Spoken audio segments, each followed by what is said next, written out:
A continuación tenemos a Vicente Navarro López, que es director de la Cátedra de Microbiología Humana en la Universidad Católica de Murcia, coordinador de la Unidad de Enfermedades Infecciosas del Hospital Universitario Vinalopó de Elche, de España, director de investigación de Boitas, Startup del Parque Científico de Alicante, Premio Nacional de Investigación en Dermatología otorgado por la Cátedra Pfizer de la Universidad Autónoma de Madrid y por la Academia Española de Dermatología, Premio al Mejor Trabajo de Investigación otorgado por la Sociedad Española de Microbiología, Probióticos y Prebióticos, años 2018-2019. Y nos va a hablar de probióticos más allá del tracto gastrointestinal. Cuando quiera. Bueno, muchísimas gracias por la presentación y quería agradecer a la Sociedad Española de Medicina Naturista la invitación para hablaros hoy de lo que es microbiota, un tema que está de moda, candente, y sobre todo el uso de productos naturales, en concreto probióticos, para modificar la evolución de determinadas enfermedades, sobre todo enfermedades inflamatorias cutáneas. En la primera parte de la presentación, 5 o 10 minutos, hablaré, yo creo que es un poco historia de la microbiología, creo que es cultura general, cultura médica que todos debemos de conocer y revisamos rápidamente. Comentaré posteriormente por qué en pleno siglo XXI ya no hablamos o empezamos a hablar de microbiota, que al fin y al cabo no dejan de ser microorganismos. Pasaré a hablaros del concepto probiótico, un producto que se ha utilizado en biotecnología de la alimentación durante muchos años, pero que en los últimos 10 años estamos haciendo estudios clínicos en medicina para utilizarlos con indicaciones clínicas. Y finalmente, en la última parte, hablaré brevemente de 3 ensayos clínicos que mi grupo de investigación, grupo que dirijo en la Cátedra de Microbiota Humana en la Universidad Católica de Murcia y en Bioitas, una startup del Parque Científico de la Universidad de Alicante, como digo, hablaré de los resultados de estos 3 estudios clínicos. Estos son mis conflictos de interés que ya he nombrado.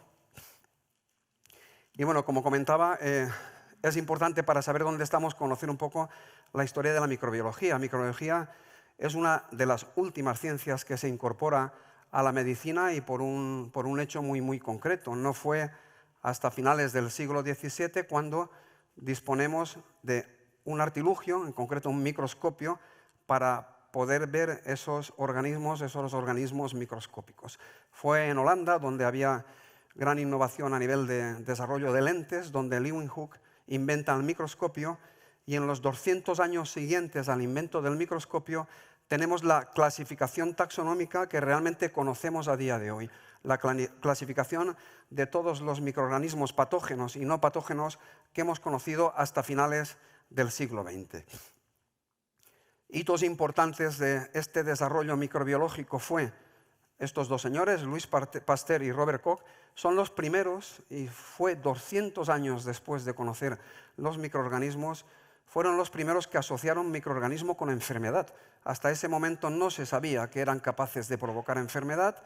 Y bueno, Robert Koch, conocéis todos vosotros el famoso bacilo de Koch, bacilo de la tuberculosis, que lo descubre él. Y Louis Pasteur incluso empezó a trabajar con vacunas para tratar determinadas enfermedades, como fue el anthrax, como fue el cólera aviar. Estamos hablando de finales del siglo XIX. Y en siglo XX, el primer tratamiento antimicrobiano aparece. Fue en este caso Paul Ehrlich el que usa la asfenamida, un derivado del arsénico, para tratar enfermedades infecciosas tan diversas como la tripanosomiasis o la sífilis. Es un derivado del arsénico, como he dicho, que se abandonó posteriormente por los importantes efectos secundarios que tenía. Y bueno, conocemos todos la serendipia, la casualidad afortunada de Alexander Fleming a mitad del siglo pasado, cuando descubre la penicilina producida por un hongo, y desde ese momento el desarrollo de una inmensa cantidad de antimicrobianos que son los que estamos utilizando actualmente en hospitales para tratar enfermedades. Y llega el siglo XXI, el siglo en el que estamos, y de repente viene el fenómeno Big Bang de las ómicas. Viene el concepto microbioma, microbiota, metabolómica. Todo esto surge a partir del estudio del genoma humano. Y diréis, ¿qué tiene que ver esto con la microbiota? Bueno, pues como veis aquí, con un día de diferencia, en la revista Nature, en la revista Science, aparecen los datos del genoma humano publicados por el gobierno americano y por una empresa privada americana, Celera Genomics. Estos datos los tuvieron más de un año sin publicar por un dato muy concreto, y fue que cuando habían analizado el genoma humano de voluntarios que no se sabe de dónde proceden, porque esto es secreto y se va a mantener durante 50 años, de dónde se obtenía la sangre para hacer la secuenciación genómica completa, veían que más del 50% de las células de estos humanos tenían un gen, el gen RS16. Es un gen ancestral que procede de los microorganismos. Quiere esto decir que más del 50% de las células que tenemos en el cuerpo proceden inicialmente de microorganismos. El 57% de los genes que se secuenciaron cuando se hizo el estudio del genoma humano son genes que proceden de microorganismos. Esto ha hecho que la extensión del proyecto Genoma Humano sea el proyecto Human Microbiome. En los últimos años se están identificando por estas técnicas de secuenciación genómica cantidad de microorganismos que no conocíamos, miles de nuevas especies que no conocíamos. Y fijaos, pongo aquí un ejemplo. Si utilizamos una muestra biológica, por ejemplo una muestra de heces, y la procesamos por técnicas de cultivo que se utilizan habitualmente en laboratorios de microbiología, veremos que aparecerán 3-4 filums diferentes entre 20-30 especies diferentes, no más, pero desde hace solo 10-15 años sabemos que utilizando en la misma muestra la técnica de secuenciación genómica, en esa muestra no hay 2-3 filums o 3-4, hay entre 8 o 10 filums diferentes, hay más de 1000 especies diferentes. Empezamos a estudiar estas especies y lo que nos damos cuenta es que la mayoría de estas especies son necesarias para mantenernos sanos y pondré ello. Bien, ya he introducido el concepto microbiota. El conjunto de microorganismos que viven en nuestro cuerpo se denomina microbiota. Y la primera microbiota que se empieza a estudiar es la del tracto intestinal. ¿Por qué? Porque ya hay datos que avalan que esta microbiota es necesaria para madurar nuestro sistema inmune. Las placas de Peyer, el 80% de los linfocitos que tenemos en el cuerpo están en esa localización y este conjunto de microorganismos ayuda a madurar esa microbiota. La microbiota depende de la dieta, depende de la forma de nacer, después de nacer dependerá de la toma de antibióticos, de medicamentos, etcétera, y de la edad. Con la edad esta microbiota también nos cambia y aquí pongo un ejemplo de cómo varía. Si veis la línea verde, esta es la evolución natural de la microbiota. Desde el nacimiento hasta los 8 años aproximadamente, estamos poniéndonos en contacto con nuevos microorganismos hasta que la microbiota es madura aproximadamente entre los 3 y 8 años. Esto se llama biodiversidad. El número de microorganismos distintos que vamos a tener en el cuerpo llegará a ser máximo entre los 3 y 8 años. Y luego se va a mantener constante a lo largo de nuestra vida hasta la senectud. En los últimos años, cuando empezamos a acumular enfermedades, la microbiota, la biodiversidad, cae a la mitad, cae a una tercera parte. Es decir, desaparecen hasta un tercio de los microorganismos que tenemos, principalmente en el intestino, y a partir de ese momento es cuando empezamos a tener enfermedades. Realmente hay muchos grupos de investigación que están trabajando para mantener esta biodiversidad durante más tiempo y ver si realmente estas enfermedades que estamos teniendo en la década de los 50-60 se posponen y las tenemos más tarde. Pues fijaros, en algunas enfermedades, y esto es la línea roja, enfermedades autoinmunes, inflamatorias que cursen a brotes como la psoriasis, cuando un paciente tiene un brote de la enfermedad, como podría ser en la psoriasis, la biodiversidad cae a menos de la mitad. Ocurre lo que está ocurriendo de manera fisiológica a lo largo de nuestra vida, esto pasa en pocos días. Y cuando el brote se recupera, los microorganismos que han desaparecido de nuestro intestino vuelven a aparecer. Esto ha hecho que empecemos a pensar, o haya muchos grupos, entre ellos el mío, trabajando en patología inflamatoria dermatológica, en que esta biodiversidad de estos microorganismos podrían estar en el origen, en la fisiopatología de la enfermedad. Os pongo aquí la microbiota cutánea, que no es la que más se conoce actualmente, pero sabemos que dependiendo de piel seca, piel húmeda o áreas sebáceas, tenemos unos microorganismos distintos, pero la mayor cantidad de microorganismos, 1000 veces más que en la piel de concentración de microorganismos, está en el intestino, sobre todo en el intestino grueso. Voy a poner algunos ejemplos de estudios ya preclínicos que avalan la relación microbiota con enfermedad. Este trabajo se publica hace aproximadamente 8 años en la revista Nature y es un trabajo en el que los investigadores cogen una camada de ratones univitelinos, los separan en dos y a unos les realizan una translocación de heces de gente obesa, a la otra mitad una translocación de heces de pacientes anoréxicos. Y pocas semanas después, esta es una fotografía de la propia publicación, los que recibieron las heces de humanos obesos se vuelven obesos, los que reciben heces de sujetos anoréxicos se vuelven anoréxicos. Y esto con la misma dieta. Otro ejemplo de la relación microbiota y enfermedad. Este trabajo fue publicado hace pocos años en la revista Science y en este trabajo se demuestra que al realizar un implante de células de colon cancerosas humanas en el colon de ratones también, se ve que estas células cancerosas están colonizadas por Fusobacterium. Pero lo que es sorprendente es que cuando hay metástasis en hígado, cuando hay metástasis en pulmón, se identifica el mismo Fusobacterium viable. Y el fin del estudio es dar metronidazol y con el antibiótico eliminando Fusobacterium, el tamaño tumoral baja a la mitad. Es la primera vez que se demuestra que el uso de un antibiótico para eliminar una bacteria concreta podría ser una terapia futura para el tratamiento de un cáncer. Y finalmente termino con otro ejemplo, hay muchos, de un trabajo de mi grupo de investigación. Trabajamos con pacientes con brotes de psoriasis, medíamos qué enterotipo tenían estos pacientes, enterotipo 1, 2 o 3, cuando hay predominio de bacteroides, Prevotella o ruminococos, y lo que vemos es que cuando el paciente tiene un enterotipo 2, predominio de Prevotella, estos pacientes evolucionan peor, tienen más brotes, tienen una peor respuesta al tratamiento. Estos datos los publicamos en JAMA Dermatology en el 2015 y la microbiota de estos pacientes en Scientific Report, una revista del grupo Nature. Bien, hablemos brevemente de probióticos. Probióticos, sin él saberlo, el padre de este concepto es este señor, un ruso ucraniano, Eli Mekentov, que hace más de 100 años y fue premio Nobel de Medicina, trabajando sobre fagocitosis junto a Paul Ehrlich.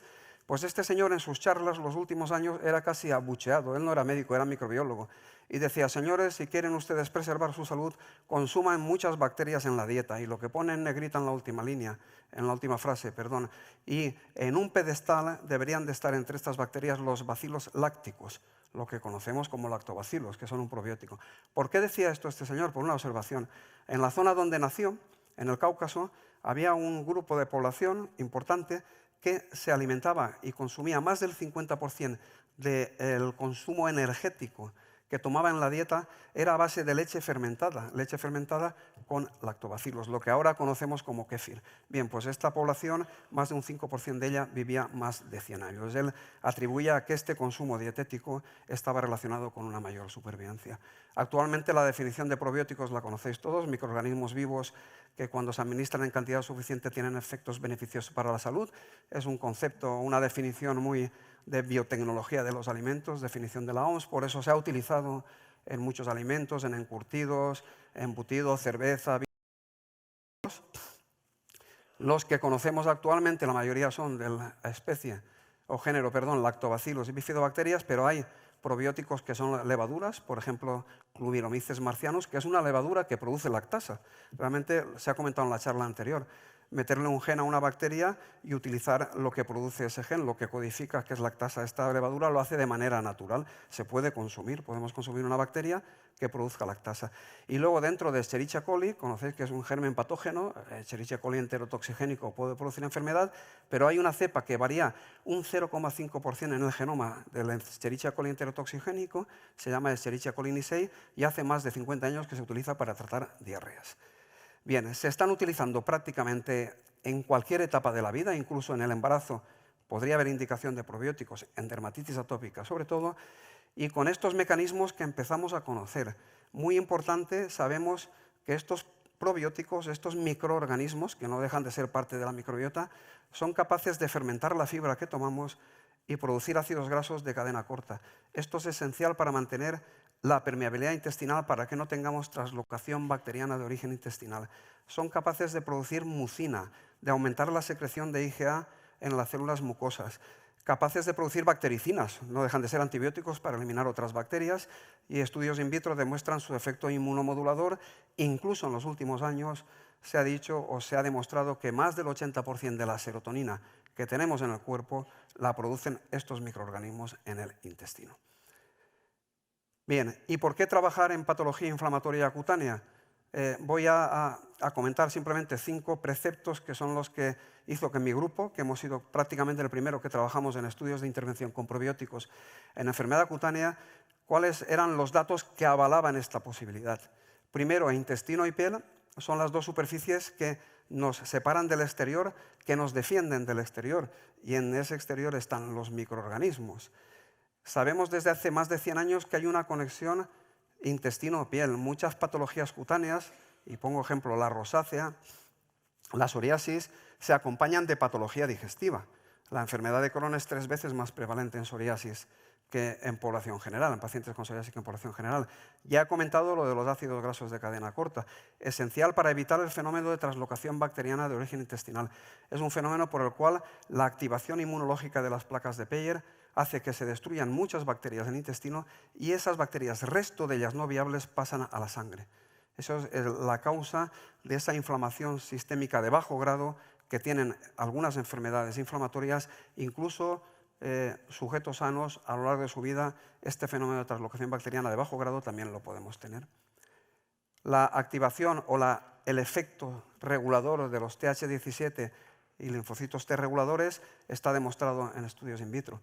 Estos linfocitos están implicados en enfermedades como el Crohn o como la psoriasis. Ya he dicho que la psoriasis es 3 veces más prevalente en pacientes con Crohn. Y finalmente, demostramos ya, hay muchos estudios y mi grupo tiene varios, en los que existe una disbiosis intestinal en algunas enfermedades inflamatorias. En la psoriasis, en el acné, en la dermatitis atópica, existe esta disbiosis intestinal, y se conoce que regulando esta disbiosis con medicamentos, con probióticos, con productos naturales, al final vamos a conseguir que la evolución de la enfermedad sea mejor. Pero la forma de demostrar esto es mediante estudios. Puede ser mediante estudios piloto. El doctor Luis Prieto habló esta mañana también de ello. Es decir, muchas veces no hace falta llegar a un ensayo clínico fase 3 para avalar el efecto de estas sustancias naturales, o mediante estos estudios fase 3 si finalmente alguna agencia reguladora nos lo solicita. Yo voy a hablaros ahora de los 3 ensayos clínicos terminados en patología inflamatoria cutánea, 2 de ellos ya publicados, el tercero está ahora mismo en revisión en la revista de la Academia Americana de Dermatología. En cuanto a psoriasis, los 3 estudios que avalan esta mezcla de 3 cepas probióticas que testamos inicialmente in vitro, no me da tiempo a contar todos los estudios in vitro que se hicieron, pero principalmente evaluamos su efecto antioxidante, su efecto inmunomodulador en cultivos de células cutáneas, y finalmente la selección de estas 3 cepas concretas se utilizó para tratar a los pacientes con psoriasis en un ensayo clínico. Pero primero publicamos lo que veis aquí. Esta publicación de JAMA Dermatology es la primera vez que se comunica en la historia de la medicina la relación entre translocación bacteriana de origen intestinal, es decir, la presencia de restos bacterianos intestinales circulando por la sangre cuando el paciente tiene un brote de psoriasis. Aquí lo que hicimos fue recoger muestras de sangre de 54 pacientes cuando tenían el brote de psoriasis y analizamos esos restos bacterianos intestinales por técnicas de DNA, y aparecían en más de un 50% de los pacientes. Ahora ya sabemos, por estudios posteriores, que este fenómeno está implicado en el origen de estos brotes, y esto es lo que se publicó en este artículo. Y además recogíamos muestras de interleuquinas proinflamatorias, antiinflamatorias, y veíamos que acompañando a esta translocación bacteriana había una elevación de los biomarcadores de inflamación en sangre.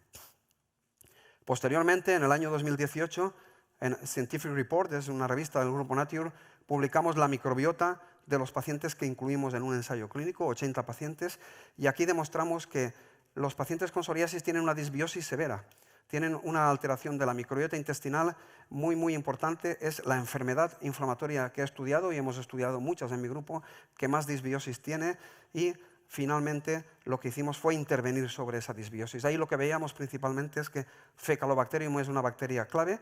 Cuando hay un sobrecrecimiento de Faecalibacterium, la evolución de la enfermedad va mal. Cuando hay una infrapresencia de Akkermansia ruminococcus, la enfermedad también evoluciona mal. Y finalmente hicimos el ensayo clínico de intervención. Está publicado en la revista Acta Dermatovenerológica. Es una revista con factor de impacto Q1 de la Sociedad Sueca de Dermatología. Y muy brevemente, los resultados de este estudio fueron que al final de una intervención, este fue un ensayo clínico doble ciego con 80 pacientes, controlado con placebo. La mitad de los pacientes tomaban probiótico, la otra mitad placebo. Ni el investigador ni los pacientes sabían qué estaban tomando. Y al final de la intervención, y ojo, un detalle, los 80 pacientes recibían el tratamiento habitual que prescribían los dermatólogos para la psoriasis, emolientes y corticoides tópicos. Bueno, pues al final de la intervención, la variable PASI 75, que mide la mejora de al menos un 75% en la actividad inflamatoria de la psoriasis, pues el número de pacientes que llegaban a PASI 75 en el grupo probiótico fue del 66,7%, en el grupo placebo 41,9%. Ojo, insisto, todos tomaban el tratamiento habitual. Esto era un tratamiento coadyuvante, un tratamiento plus para la enfermedad. Y además hicimos un seguimiento de estos pacientes. Las diferencias que os he comentado antes son diferencias clínicamente muy relevantes. Más de un 25% de pacientes se beneficiaran de la respuesta al tratamiento con el probiótico y las diferencias eran estadísticamente significativas. Pero vimos también cómo después de acabar la intervención seguíamos a los pacientes 6 meses, ya sin el probiótico ni el placebo. Y los pacientes que habían tenido probiótico, menos de la mitad de los pacientes que los que habían tomado placebo, tenían un nuevo brote en esos 6 meses de seguimiento. Es decir, el probiótico tenía también un efecto post-tratamiento preventivo de aparición de nuevos brotes. En dermatitis atópica, el primer ensayo clínico fue un diseño similar, doble ciego, controlado con placebo, con 50 pacientes. Este estudio está publicado en JAMA Dermatology en el año 2018, tiene más de 150 citas bibliográficas, el anterior tiene más de 100 citas, es el artículo que más se cita hablando de probióticos y dermatitis atópica. Este mismo año, con el mismo producto probiótico, que es otro distinto a las cepas utilizadas en psoriasis, porque en los preclínicos pues, es donde seleccionábamos para enfermedad. Aquí fue una mezcla de lactobacillus y bifidobacteria lo que utilizamos para tratar pacientes con psoriasis. Bueno, pues con la misma mezcla, para corroborar los datos del primer ensayo clínico, el de JAMA, publicados en 2018, realizamos otro ensayo clínico que está publicado en Clinical Experimental Dermatology, la revista de la Academia Británica de Dermatología, donde tenemos los mismos resultados del primer estudio que ahora os voy a comentar. Y finalmente, en la revista Microorganisms, publicamos la microbiota de estos pacientes, la microbiota con dermatitis atópica, una microbiota muy diferente a la microbiota de los sujetos sanos. Los resultados del clínico son los que veis aquí. Realmente, en el primer ensayo clínico, los resultados fueron realmente muy sorprendentes. Si veis en la línea azul, aquí se ve casi negra, esta es la evolución del SCORAT. El SCORAT es una puntuación que damos y que los dermatólogos dan evaluando el índice de inflamación, de actividad de inflamación de la enfermedad. Y este SCORAT pasó de 33,5 a 6,63 al final del estudio, una mejora del 77%. En el grupo placebo la mejora fue del 22,7%. Las diferencias fueron abismales.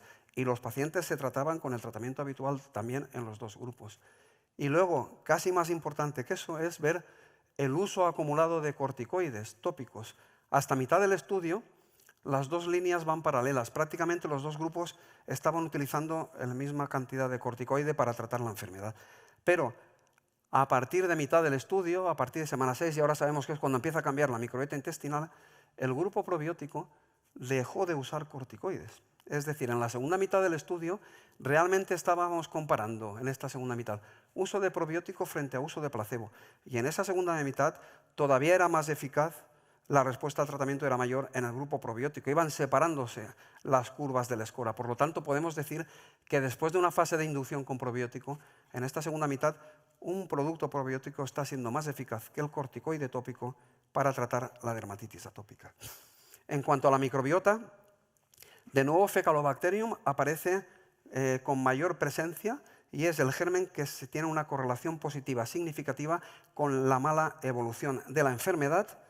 Y vimos luego que en el grupo de intervención con el probiótico había una elevación de bacteroides, ruminococos y bifidobacterium, que están infrapresentes en pacientes con dermatitis atópica, y veíamos que al usar el probiótico estas bacterias incrementan su presencia en el intestino, cosa que no ocurría con el placebo. Y termino, vamos muy bien de tiempo creo, termino mostrándoos los resultados del ensayo clínico que no está publicado, pero se comunicó ya en 2 congresos internacionales de dermatología y microbiota, y estos son los diseños que hemos utilizado realmente en los otros estudios. Es un aleatorizado doble ciego controlado con placebo, en este caso con 80 pacientes entre 12 y 30 años con acné, y la intervención fue durante 3 meses. Tratamiento habitual a todos los pacientes, los 80, y luego aleatorizamos a tomar otro probiótico, en este caso un lactobacillus rhamnosus y una cianobacteria, es espirulina. Realmente la espirulina es una bacteria, aunque no la aislamos, pero como tal está clasificada, y usamos esta mezcla para tratar esta enfermedad. Utilizamos una serie de criterios de inclusión-exclusión, principalmente que tuvieran una puntuación mínima de actividad inflamatoria a los pacientes con acné.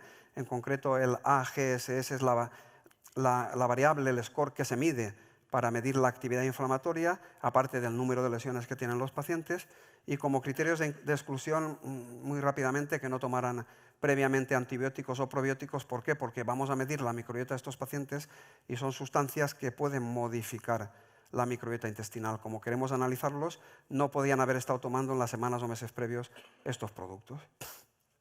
Medimos la variable y otras como el GAX, número de lesiones inflamadas, número de lesiones no inflamadas, número y dosis que los pacientes tomaron de antibióticos. El diseño del estudio fue este, con 4 evaluaciones clínicas presenciales por los dermatólogos. Se evaluaron 152 pacientes para finalmente incluir 81 que se le autorizan, mitad a grupo probiótico, mitad a grupo placebo, y esta es la tabla de homogenicidad. En la tabla de homogenicidad vemos que los datos basales de los pacientes son exactamente iguales. No había ninguna diferencia en cuanto a la actividad, en cuanto a la edad, peso, es decir, la aleatorización había funcionado. Tenemos 2 grupos sobre los que vamos a intervenir, uno con probiótico, otro con placebo. Si encontramos diferencias, las diferencias tienen que ser por esa intervención, porque el resto es todo igual, incluyendo la intervención, incluyendo el tratamiento médico. Y estos son los datos de la AGSS.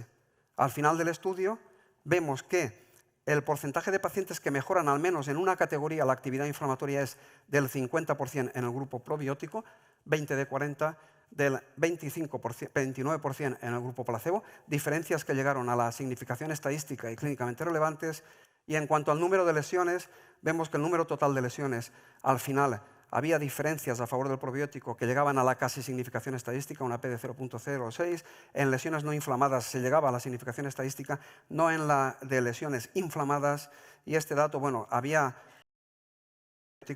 Los datos que tenemos es que si hubiéramos prolongado en el tiempo el estudio, probablemente hubiéramos llegado también a la significación estadística. Y finalmente en el GAX, otra variable secundaria que medimos, también vemos que el porcentaje de pacientes 30% en esta variable cuantitativa también es mayor en el grupo probiótico que en el placebo. Es decir, en todas las variables que medimos había un mejor efecto del grupo probiótico sobre el placebo, sin apenas efectos secundarios atribuidos al probiótico o a la intervención. Realmente se atribuyeron 4 efectos al placebo y 3 al probiótico. Tenemos la iconografía, la fotografía de todos los pacientes que se incluyeron en el estudio y los datos de la microbiota. Ya concluyo. Como conclusión de este estudio en cuanto al acné, pues decir que los resultados muestran una mayor respuesta al tratamiento en los pacientes incluidos en el grupo probiótico y que las diferencias entre grupos son clínicamente relevantes siempre a favor del grupo probiótico y estadísticamente significativas en la mayoría de variables medidas, teniendo en cuenta que en cuanto a resultados de eficacia todos los pacientes recibían el mismo tratamiento, salvo probiótico placebo, podemos atribuir a que estos resultados de eficacia son atribuibles al probiótico, y en cuanto a análisis de seguridad, efectos secundarios son casi cero, menos del 5%. Recomiendo esta publicación, es una publicación, una revisión clínica sobre acné, microbiota y probióticos. Esta publicación tiene 1 año ahora mismo y lleva más de 35 citas bibliográficas, y el ensayo clínico yo creo que en 2 o 3 meses espero esté publicado en la revista JATS. Como conclusión de la charla, hay suficientes datos científicos básicos y de ensayos clínicos para respaldar el papel de la microbiota intestinal y el papel de esta en la fisiopatología de enfermedades dermatológicas.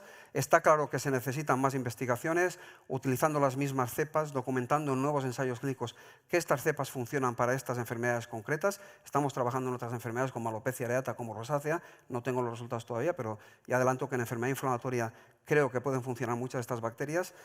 Las especies que más estamos utilizando son Bifidobacterium y Lactobacillus, los conocéis todos, que residen principalmente en el intestino, que fermentan fibra y que producen ácidos grasos de cadena corta. Creo que ese es un papel básico para justificar el efecto en estas enfermedades inflamatorias, y que el uso de probióticos en prevención y tratamiento en enfermedades inflamatorias de la piel, creo que estos estudios empiezan a avalarlo. Somos el grupo en todo el mundo que más está trabajando en esta patología inflamatoria y creo que cada vez hay más datos para avalar el uso en enfermedad inflamatoria. Finalmente, 2 diapositivas.